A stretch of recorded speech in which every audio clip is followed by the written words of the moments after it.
자, 이번 케이스는 상위 브랜드 프랜차이즈 출신인 원장님이 독립을 한 지 3년 차.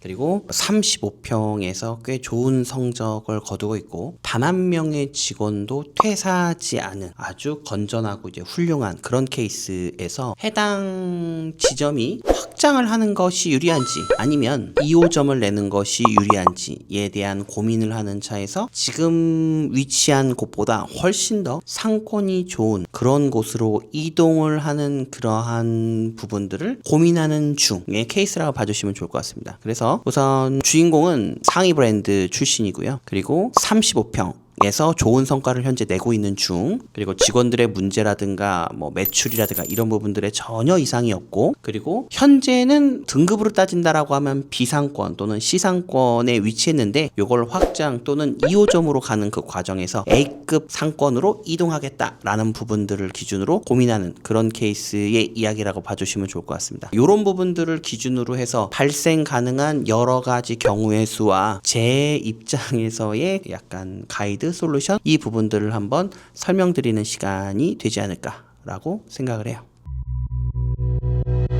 자, 우선 확장과 2호점에 대한 부분들에선 사실 정답이라는 건 없지. 다만 이제 어떠한 것들을 선택한다 하더라도 그 선택에 따른 여러 가지 에피소드들을 만날 수 있을 걸로 예상이 돼요. 자, 우선 확장을 하겠다라고 하면 이게 35평에서 어떻게 보면 2배 이상의 규모로 이제 넘어가겠다라는 거잖아요. 그럼 2배 이상으로 넘어가겠다라고 하는 부분들에 있어서 그 규모, 그러니까 더 커진 그 규모에 대한 운영의 경험이 있느냐. 그러니까 디자이너 활동을 하는 그 기간 동안 내가 대형, 그러니까 70평 또는 100평 정도의 사이즈에서 얼마만큼 많은 활동을 해봤느냐, 그리고 성장한 경험이 있느냐, 그 경험을 기억하고 있느냐, 그걸 매뉴얼로 어느 정도 구색을 맞출 수 있느냐 라고 하는 부분들이 중요한 포인트가 될 수 있을 것 같아요. 왜냐면 중소형의 약간 정해진 룰이 있잖아. 경대는 몇 개고 샴푸대는 몇 개고 그리고 시술석은 몇 개다 라고 하는 기본 공식이 있을 건데, 그 기본 공식을 가지고 성공한 케이스잖아요. 그 기본 케이스에서 이게 커졌을 때에 대한 그 동선, 그리고 직원들의 움직임에 대한 피로도라든가 우선순위라든가, 물론 그건 뭐 인테리어에서 공간 설계를 얼마만큼 예쁘게 하느냐에 따라서 분명 차이가 있을 걸로 예상이 되지만, 그럼에도 불구하고 그걸 경험해봤느냐 해보지 않았느냐는 큰 차이가 있지. 만약에 디자이너로서 큰 규모, 그러니까 7, 80평 이상의 그런 동선이라든가 그런 어떤 움직임 안에서의 성과, 시술 과정 안에서의 그런 좋았던 경험, 그리고 거기에 따른 자기만의 노하우를 가지고 있다라고 하면 확장은 뭐 어렵지 않다 이렇게 판단할 수 있을 것 같고요. 근데 이 부분들에 있어서 이게 원장님의 경우, 물론 원장님의 생각과 방향이 제일 중요하지. 근데 원장님은 좋은 그 경험을 가지고 이제 여러 가지 가이드를 만들 수 있는 힘이 있다라고 쳐. 근데 직원들은 또는 디자이너 또는 우리 인턴들은 그런 경험이 없었을 수 있잖아요. 그쵸? 없을 수 있잖아. 그러면 그들에게 어느 정도 가이드를 정해주고 그 동선에 대한 명확한 매뉴얼을 잡아줘야 돼. 우선순위를 잡아줘야 돼. 고객이 들어와서 나갈 때까지에 대한 모든 동선을 중소형이 아니라 중대형의 형태 또는 대형의 형태의 움직임으로 조금 더 매뉴얼화 시키고 1번부터 10번, 1번부터 20번까지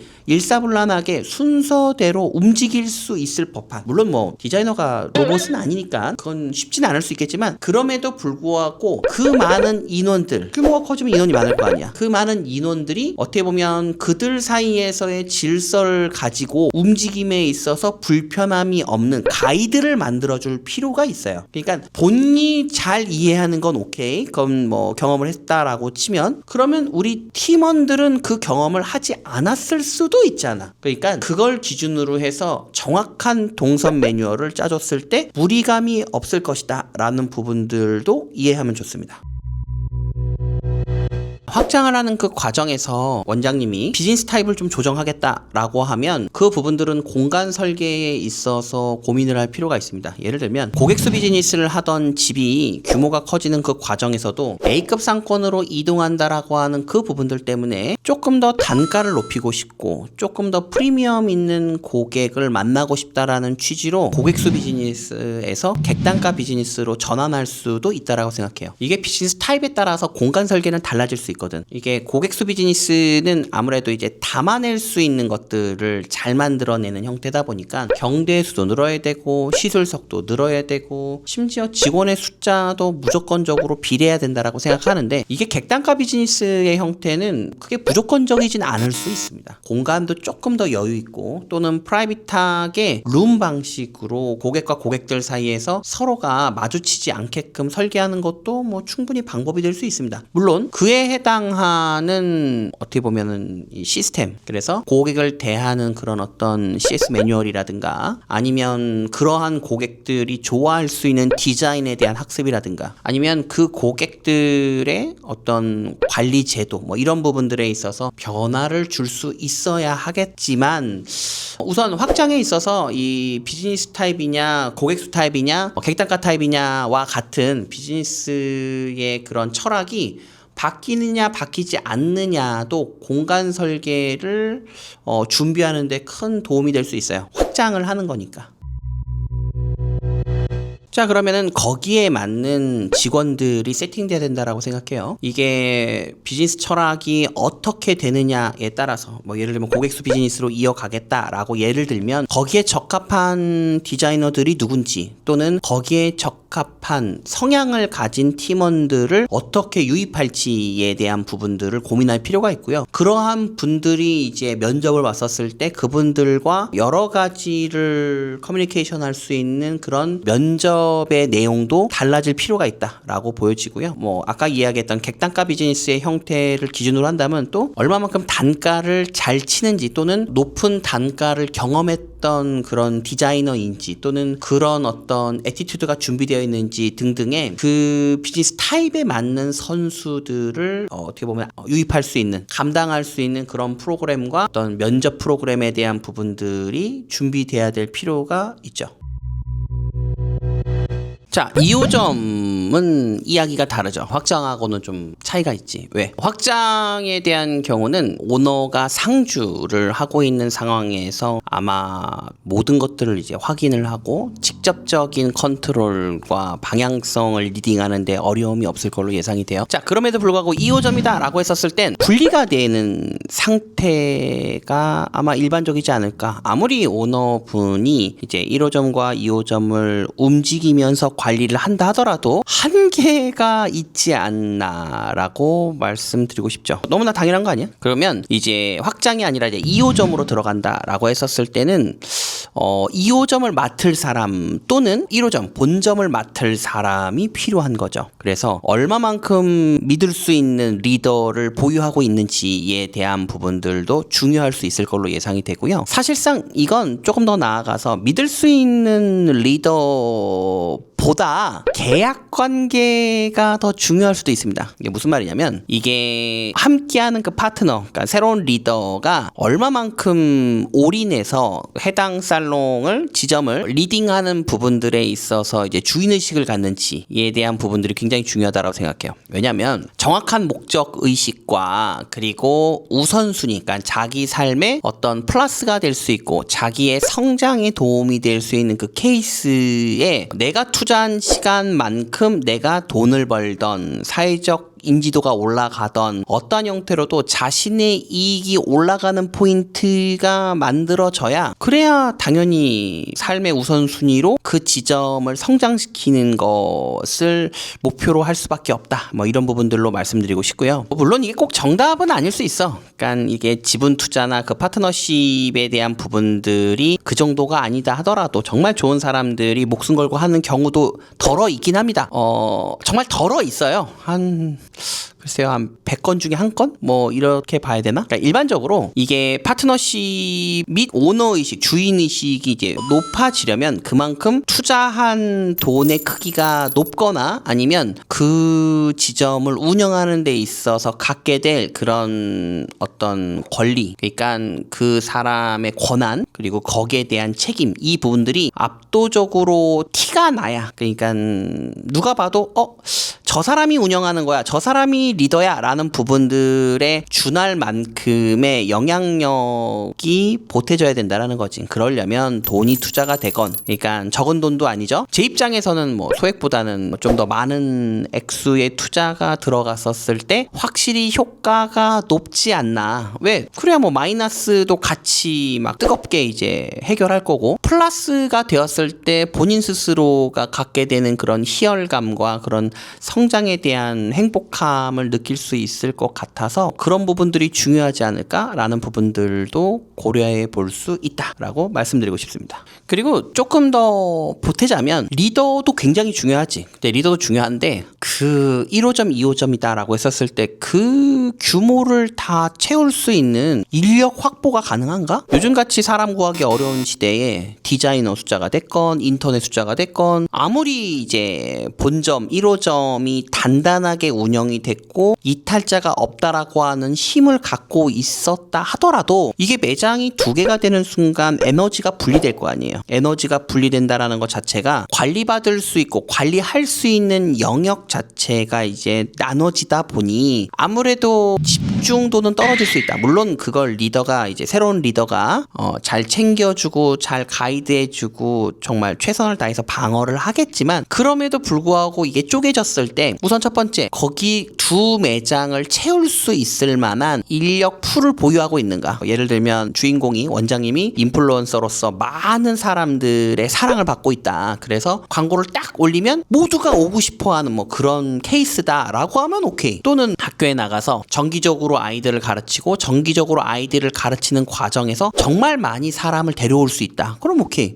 아니면 상권이 너무 좋아서 다들 일하고 싶은 곳이다. 그럼 오케이. 또 뭐가 있어? 급여가 많거나 근무 여건이 아름답다. 그럼 오케이. 근데 그게 아니고 일반적이다라고 했었을 때는 당연히 이제 사람을 채워넣는데 어려움이 있을 걸로 예상이 되고 사람을 채우지 못해서 겪게 되는 그런 불편함이 오롯이 다 마이너스로 갈 가능성도 있잖아요. 물론 이제 정액권이나 회원권을 너무 잘해서 적은 숫자로도 큰 점수를 낼 수 있다라고 하면 너무나 다행이지만 그렇지 않다라고 하면 사실 선수의 숫자가 매출이니까 그러면 이런 부분들에 있어서의 그 불편함을 감당할 힘이 있느냐, 그리고 이걸 케어할 수 있는 여러 가지 전략과 구조적인 장치를 준비한 상태냐라고 하는 부분들도 염두할 필요가 있다는 거지. 이런 게 준비되지 않은 상태에서 2호점이 들어간다라고 하면 안 된다가 아니라 빡세겠죠. 힘들겠지. 그걸 이제 채워내는 그 과정 안에서 힘들 수 있다라고 생각해. 그리고 더 나아가서는 1호점에서 본점에서 잘하고 있는 사람들이 이제 어떻게 보면 일부가 이제 2호점으로 넘어가야 하는 그런 구조가 될 거 아니에요. 그 과정에서 이탈자가 발생할 수도 있어요. 아무리 그동안 이탈자가 없이 잘 운영이 되었다 하더라도 이탈자가 만약에 발생한다라고 치면 규모가 커진 상태에서 이탈자까지 발생하는데 그 사람을 구할 수 있는 퍼포먼스가 약하다라고 하면 그때부터는 난항을 겪게 되겠지. 물론 이겨낼 거고 그리고 해결을 하겠지만 그런 부분들을 만났을 때 오너가, 그러니까 주인공이, 원장님이 얼마만큼 그 부분들을 잘 감당할 수 있느냐, 맷집이 좋냐, 또는 그 부분들을 어느 정도 염두하고 나는 절대 그럴 일 없어, 아무도 나가지 않아, 나랑 영원히 함께 할 거야 라고 하는 부분들을 굳게 믿고 있거나 잘 될 수밖에 없다라는 부분들만 가지고 매장을 늘리는 부분들에 있어선 모르겠어요. 약간 힘들 수도 있다. 힘든다는 게 안 된다는 게 아니야. 그 상황에서 겪게 될 불편함을 만날 수 있다. 이런 부분들까지도 고민할 필요가 있다라는 부분들을 설명드리고 싶습니다. 자, 여기에서 하나 더, 맨날 하나 더래. 고려해야 될 게 너무 많지.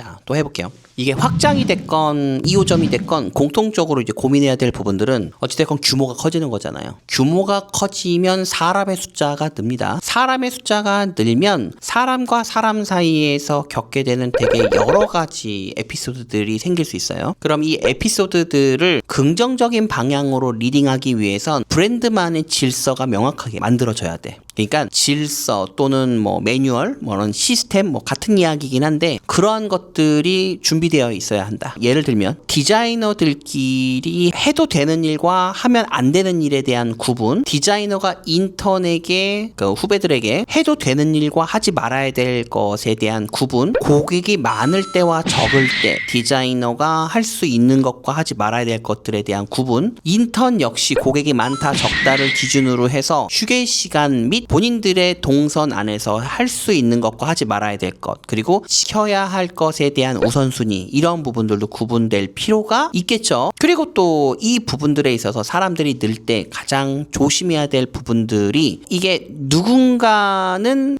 예를 들어서 뭐 가능한 거고 누군가는 가능하지 못해 라고 하는 어느 정도의 위계 질서도 생길 수 있잖아. 그러니까 이게 짬밥이 많다, 그러니까 경력이 많다와 적다, 그 브랜드에서 얼마만큼 오래 있었다를 기준으로 해서 누군가에게는 허용이 되는데 누군가에게는 허용되지 않는 그러한 여러 가지 장치들이 있을 거라고. 그러면 사전에 그러한 장치가 만들어진 이유는 어떻고, 그 장치에 해당 사항이 있는 사람, 그러니까 해도 되는 사람과 하면 안 되는 사람들에 대한 구분 안에서 해도 되는 사람은 왜 해도 되는지, 하지 말아야 될 사람은 왜 하지 말아야 되는지에 대한 명확한 설명과 상황 정리가 만들어져야 됩니다. 그렇지 않으면 오해할 수 있어. 저 사람은 하는데 왜 난 못하지? 라는 부분들이 빈번해지잖아. 그러면 그 빈번해진 부분들의 명분이 없으면 사람과 사람 사이에서 오해를 살 수 있고, 하지 말아야 될 사람들이 그럼 나도 할래, 저 사람이랑 내가 뭐가 달라 라는 부분들을 기준으로 해서 선을 넘는 경우들이 있죠. 그 선을 넘는 경우들을 기준으로 해서 위에 있는 사람들 또는 경력이 많은 사람들 입장에선 그렇게 볼 수 있잖아. 아니 미친 거 아니야? 쥐가 뭔데? 아니 당연히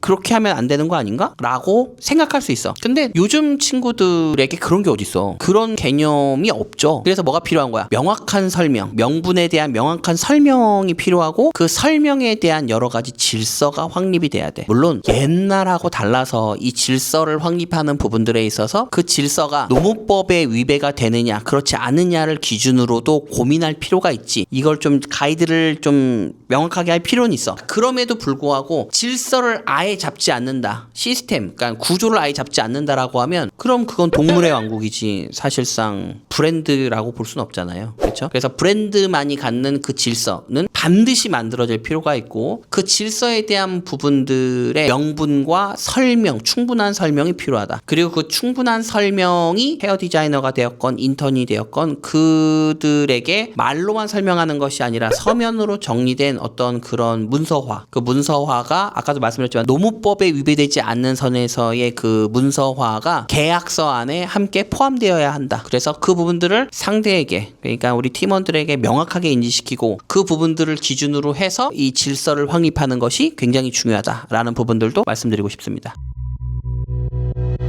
그리고 이제 확장이 됐다, 규모가 커졌다라고 하면 외부에서 많은 친구들이 이제 들어올 건데, 외부에서 많이 들어오는 친구들이 모두 강남 출신이 아닐 수 있습니다. 그렇죠? 뭐 예를 들면 광진구에서 넘어왔다, 강북에서 넘어왔다, 심지어 지역에서 지방에서 올라왔다라고 하는 무수하게 다양한 케이스가 있을 것 같긴 한데, 강남에서 활동했던 친구들이라고 하면 그나마 조금 안심이 되고 괜찮지. 근데 강남이 아닌 친구들을 기준으로 만약에 이제 우리가 구인이 됐어 라고 하면 브랜드가 가려고 하는 방향에 대한 이해도 명확하게 시켜야겠지만, 더 나아가선 고객에 대한 특성을 설명해 주는 게 굉장히 중요합니다. 사실 설명이라는 표현보다는 어느 정도 가이드를 만들어 주는 게 좋을 것 같아요. 예를 들면 강남역이니까, 그러면 강남역의 메인 타겟이 누구다, 그리고 메인 타겟을 기준으로 해서 이 사람들은 월요일부터 일요일 오전 오후 저녁 중에 언제 가장 많이 방문하게 된다, 어떤 연령층이 가장 많이 방문하게 된다, 그들이 좋아하는 시술, 군 부분 중에 커트는 이런 커트를 선호하는 편이고 펌은 이러한 펌들을 선호하는 편이다. 컬러는 사실 강남이라고 하는 특성을 기준으로 해서 이런 땡땡 브라운, 이런 땡땡 그 컬러감을 선호하는 편이다. 다시 말해 강남역에서 가장 잘 팔리는 디자인은 다음과 같다 라는 부분들에 대한 사전 설명이 필요한 거예요. 그 설명을 해주고 그 설명을 바탕으로 해서 지방에서 왔거나 또는 다른 지역에서 넘어온 친구들이 조금 더 빨리 적응할 수 있게, 그러니까 기술에 대한 적응, 그러한 고객들이 많이 오기 때문에 그럼 내가 그 디자인을 잘하고 있다라면 문제가 되지 않지만 그 디자인을 잘하고 있지 않는 사람들도 분명 존재할 거 아니야. 그러면 그런 걸 잘하지 않는 친구들을 기준으로 했다라고 하면 빨리 학습이 필요하지 않겠어요? 그렇죠? 그래서 선호하는 디자인에 대한 특성, 그럼 그 특성을 고려할 때 해도 돼. 그러니까 이런 거지. 어울리는 얼굴형은 뭐고, 이목구비가 어떨 때 어울리고, 어울리지 않는 얼굴형은 뭐고, 하지 말아야 될 대상과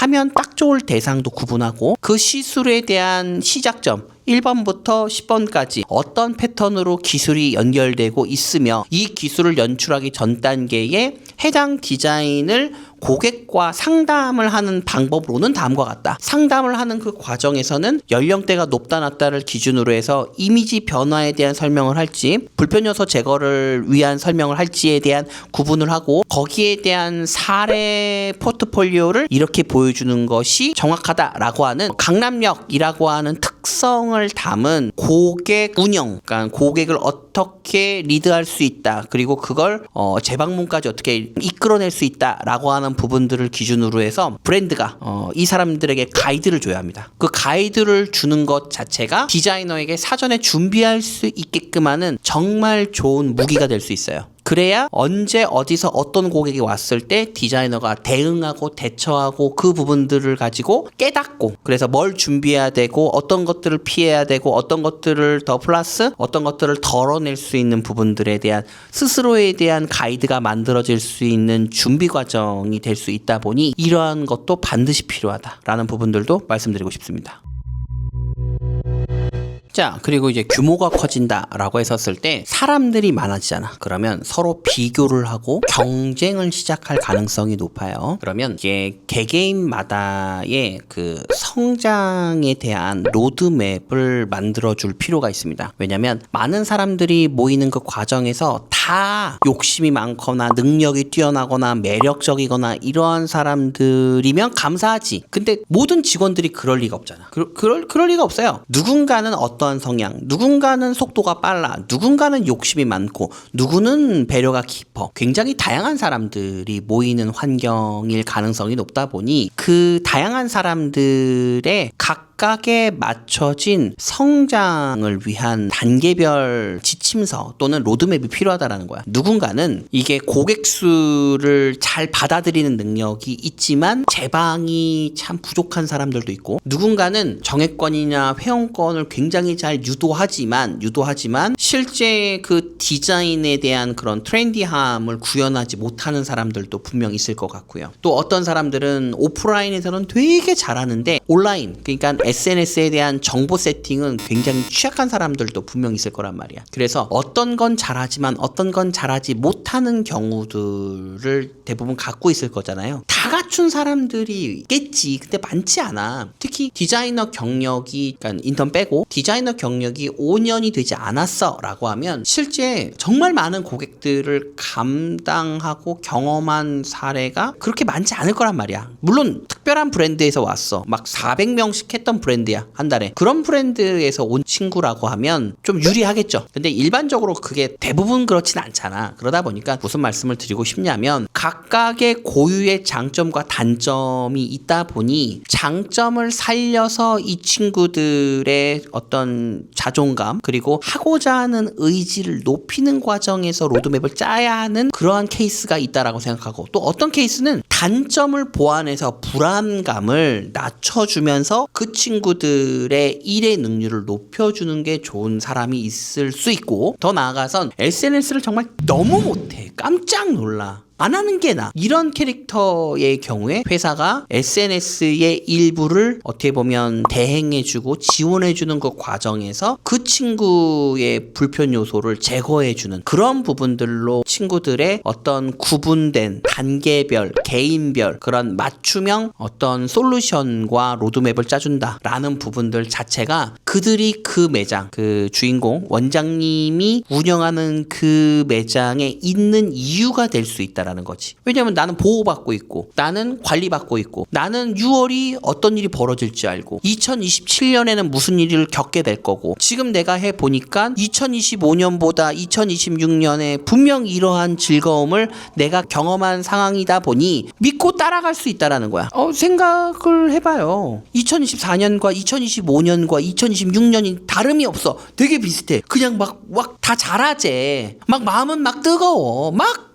다 좋대. 근데 성장은 없어. 성장이 적어. 마음은 막 좋고 뭔가 한 것 같은데 난 제자리야. 작년과 올해가 차이가 없어. 재작년과 올해가 차이가 없어. 그럼 거기에 있겠냐고. 대부분 나갈 거 아니에요. 특히 강남인데 얼마나 많은 브랜드들이 눈독을 들이고 있어. 데려가려고. 근데 그들에게 그런 솔루션을 제공하지 않고 로드맵을 제공하지 않는다? 근데 아이들이 왜 남아있어? 당연히 나가지. 그래서 무슨 말씀을 드리고 싶냐? 이게 사실 뭐 강남뿐만이 아니라 다른 데도 비슷하다라고 생각해요. 그럼에도 불구하고 치열하잖아. 그 도시가 치열하고 굉장히 전쟁 같은 곳일 거라고. 그래서 그 전쟁 같은 곳에서 디자이너들 사이에서 분명 다른 브랜드와 다른 디자이너들과 자기의 상황을 비교할 가능성이 높다 보니 매장에서 브랜드에서 이 아이들에게 사전에 가이드를 먼저 줘야 돼. 방향을 먼저 줘야 된다고. 그 방향과 거기에 대한 그 믿음, 확신을 새겨야 그걸 가지고 다른 브랜드랑 비교를 한다니까? 기준점이 우리가 된다고. 그러니까 그 원장님의 브랜드가 된다고. 기준점이. 근데 기준점이 없어. 로드맵이 없어. 가이드가 없어. 그럼 어떻게 되는 거야? 그럼 남이 만들어 놓은 기준점에 그 브랜드, 우리 브랜드를 비교하겠지. 근데 아시잖아, 여러분. SNS에서 자랑하고 있는, 물론 그게 사실인 경우도 있지만 얼마만큼 포장이 많이 되어 있었겠냐고. SNS에. 아니 좋은 것만 올리지 좋지 않은 걸 올렸겠어? 그러면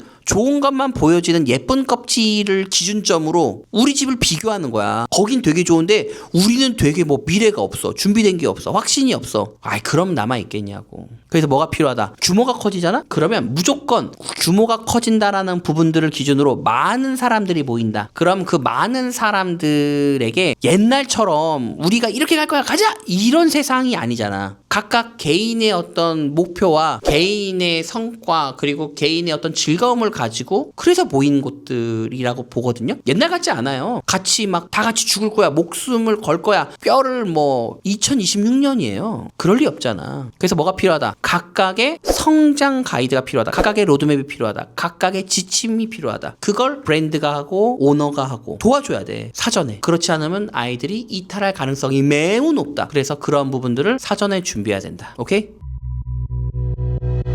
뭐 아시죠? 이건 디자이너들만 해당하는 내용이 아니에요. 인턴들도 당연한 거야. 이제는 다 비교하는 세상이니까. 그리고 강남은 뭐 화려한 만큼 많은 브랜드들이 모여서 전쟁을 하는 곳이잖아. 그러면 뭐 비교도 굉장하지 않을까? 그래서 물론 이것도 그들과의 어떤 경쟁과 비교 때문에 우리 브랜드가 꼭 이렇게 가야 하고 그들에 맞춰서 조금 더 나은 어떤 뭔가를 주기 위해 최선을 다한다. 가 기준이 될 순 없지. 그치? 기준은 당연히 우리 브랜드가 설정한 철학에 맞게끔 가는 게 맞기는 해요. 자, 그럼에도 불구하고 간과할 수는 없다는 거야. 그러면 어떻게 된다? 뭐 아이들이 꿈처럼 사라질 수 있다. 이런 부분들을 이해할 필요가 있다는 거지. 그래서 이 로드맵이라고 하는 부분들이 개인에 설정되는 그 값에 대해서 말씀을 드렸는데 개인의 설정 플러스 너무 많나? 어찌됐건 플러스. 자, 그러면 4월, 5월, 6월, 7월, 8월, 9월, 10월, 10일, 12에 브랜드의 행사는 뭐가 있는지 전체가 들을 교육은 뭐가 있고 그리고 각 포지션에 맞춰진 교육은 뭐가 있고 그리고 우리가 목표 달성한 부분들은 어떻게 되고 그리고 우리가 이제 뭔가 우리의 에피소드 우리의 문화를 표현하기 위해서 함께할 뭐 예를 들면 체육대회가 됐건 문화의 날이 됐건 아니면 룩북 작업이라든가 아니면 포트폴리오 작업이라든가 아니면 더 나아가서 뭐 헤어쇼라든가 아니면 여행이라든가 뭐 이런 매장 또는 브랜드 전체가 뭔가 좀 나눌 수 있고 준비할 수 있는 약간 큰 프로젝트 같은 게 있잖아. 그런 것들은 사전에 나와 있어야 돼. 이게 무슨 말이냐면 특히 이제 교육적인 부분들에서 내부 교육과 외부 교육을 구분하고 내부와 외부에 대한 미리 준비된, 미리 설정된 최소 6개월 정도의 사전에 설정된 교육의 그런 어떤 퀄리티를 기준으로 해서 팀원들이 인턴이건 디자이너건 그걸 기대하고 준비하는 과정에서 설레일 수 있다라고 생각해요. 물론 디자이너보다는 인턴이 조금 더 강할 것 같기는 하고. 그래서 사전에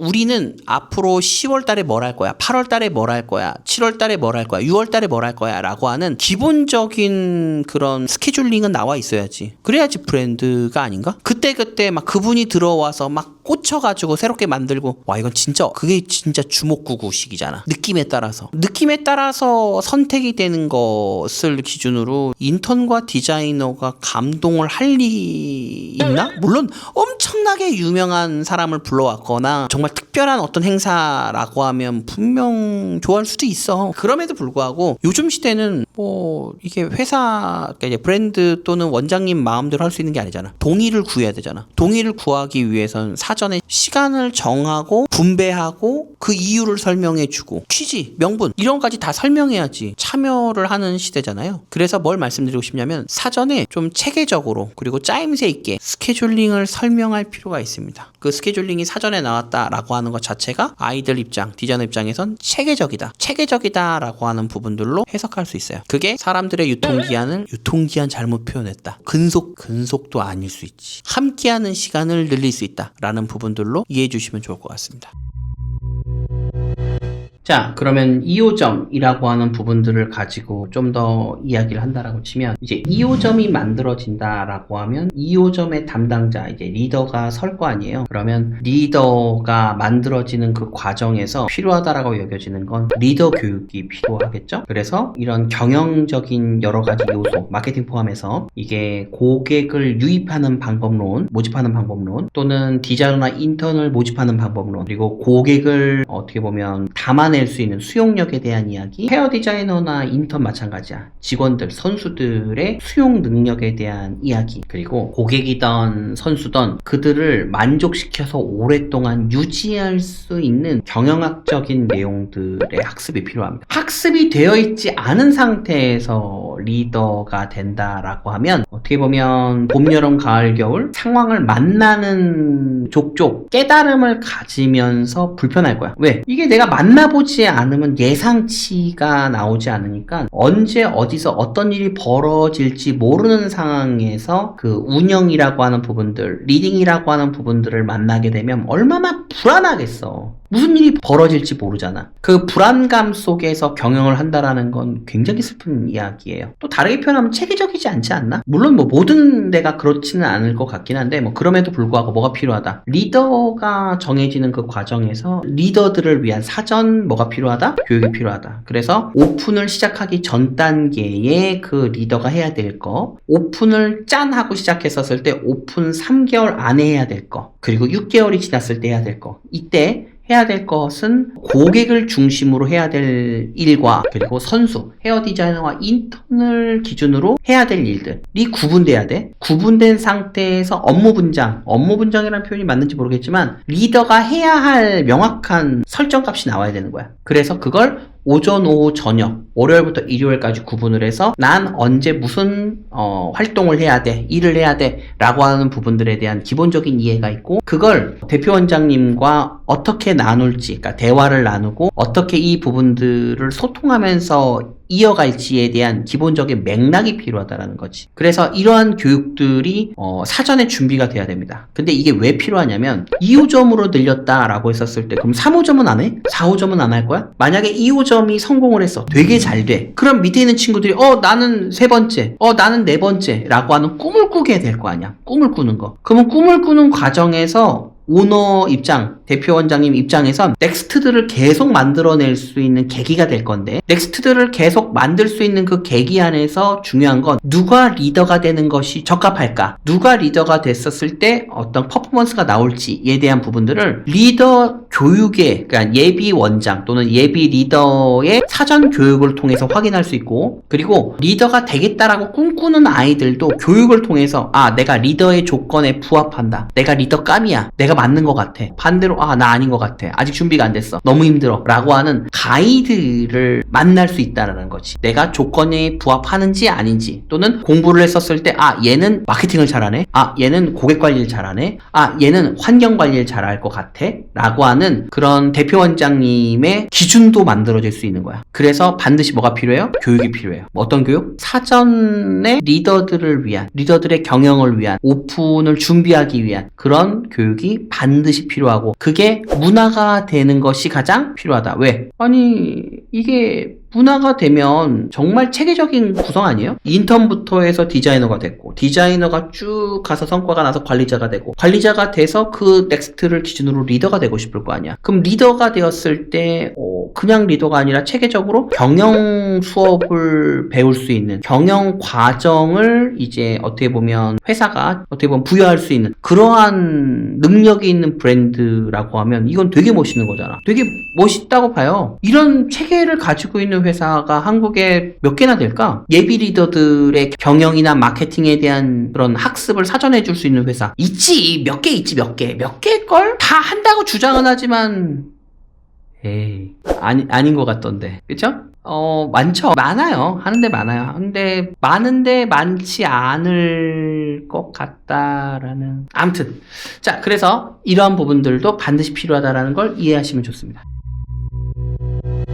할 얘기는 너무 많지. 너무 많은데 이게 너무 지루할 수 있지. 그래서 오늘은 여기까지 진행을 할 거고요. 제가 다음에 설명드리고 싶은 도시는 홍대입니다. 그래서 홍대의 외국인 타겟을 기준으로 한, 외국인 중에서는 웨스턴 고객을 타겟으로 한 그러한 케이스에 대해서 설명을 드릴 거예요. 그래서 홍대의 오픈, 그리고 웨스턴 고객들에 대한 유입을 위한 여러 가지 전략, 그리고 거기에 대한 가장 이상적인 우선순위는 무엇인가 라고 하는 부분들을 가지고 다시 찾아오겠습니다. 네, 시청해주셔서 감사드리고요. 혼자 막 이렇게 해서 좀 그렇지만 봐주셔서 너무 감사합니다.